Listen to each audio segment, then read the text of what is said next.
All this month, we've been counting down to the green flag of the Coca-Cola 600 at Charlotte Motor Speedway, which you'll be able to see Sunday right here on your Fox 2127. A voice that is familiar to race fans is that of Winston Kelley, who's been a pit road reporter for the Motor Racing Network since 1988. I went on the job with him this week, as he also is the executive director of the NASCAR Hall of Fame. For Winston Kelley, the past decade has gone by quickly.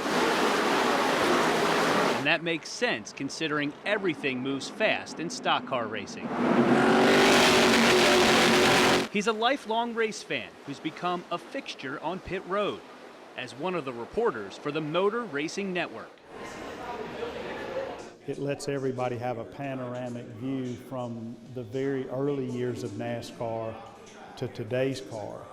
But over the past 9 years, he's added another title to his racing resume: Executive Director of the NASCAR Hall of Fame. Well, one of the things I tell folks, very few little boys or girls grow up and work with their childhood heroes. Kelley gave us an insider's tour of the impressive facility, which just recently celebrated its 5th anniversary.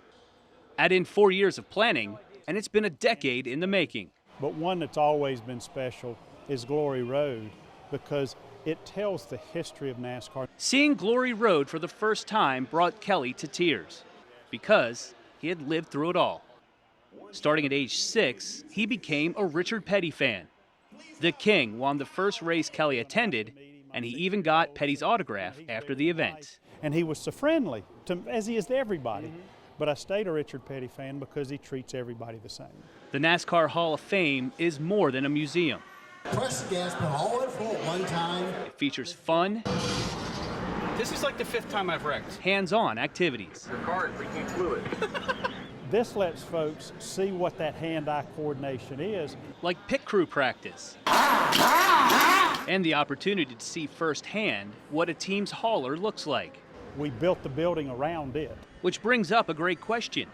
How did they get all of these race cars and artifacts inside the facility? These are just wide enough that you can push them through here on dollies and get them through. Among the flash and excitement of NASCAR's present, this is another area that has always been real special because it's where we highlight the inductees. Stock Cars past is on full display. The men who built the sport are honored for their contributions. One of the 2015 inductees into the Hall of Fame was Danville's Wendell Scott, the first African-American driver to win a NASCAR race. Last year when they announced Wendell's name and just watching, there were 2 rows of his family getting up and hugging each other and crying, and I remember going up and hugging Franklin afterwards, and we both got tears in our eyes, and one of the papers published it. Just seeing their sheer joy, it just is something that is hard to describe.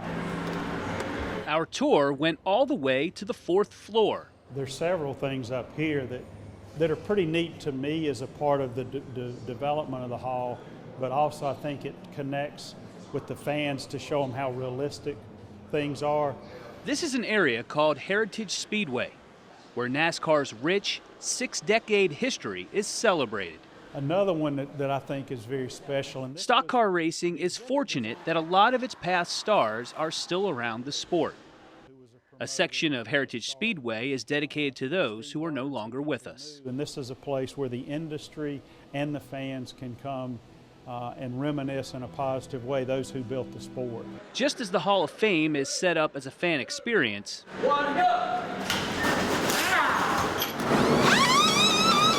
Kelley's reports are the same. You need to be talking to the person that's driving down the road in the truck or that's sitting on the lake, because you're their eyes and ears. Winston Kelley has a great respect for NASCAR and the people who drive the sport. That respect is mutual. He's gained the trust of insiders through more than a quarter of a century working as a pit road reporter. And what means a lot is, you know, when you know that there's a situation that they may not be talking to everybody, but they'll talk to you because they know you, they know that you're trying to be objective, and that's what we're trying to do. You know, I'm never going to violate that confidence. That's something that means more to me than being the first with any story. The 6-year-old who looked up to Richard Petty David Pearson, Junior Johnson, and the Wood brothers is in charge of maintaining their legacies. And just being a small part of that has been a real blessing. And Winston Kelley told me that Martinsville Speedway is a very special place to him. It was one of the first racetracks that his father took him to. And it's also the track where he had his first radio broadcast with the Motor Racing Network in September of 1988. Winston shared some great stories with us about Tony Stewart and Junior Johnson, and we'll be posting those two stories to our YouTube channel, and I'll have a link for it on our Facebook page as well.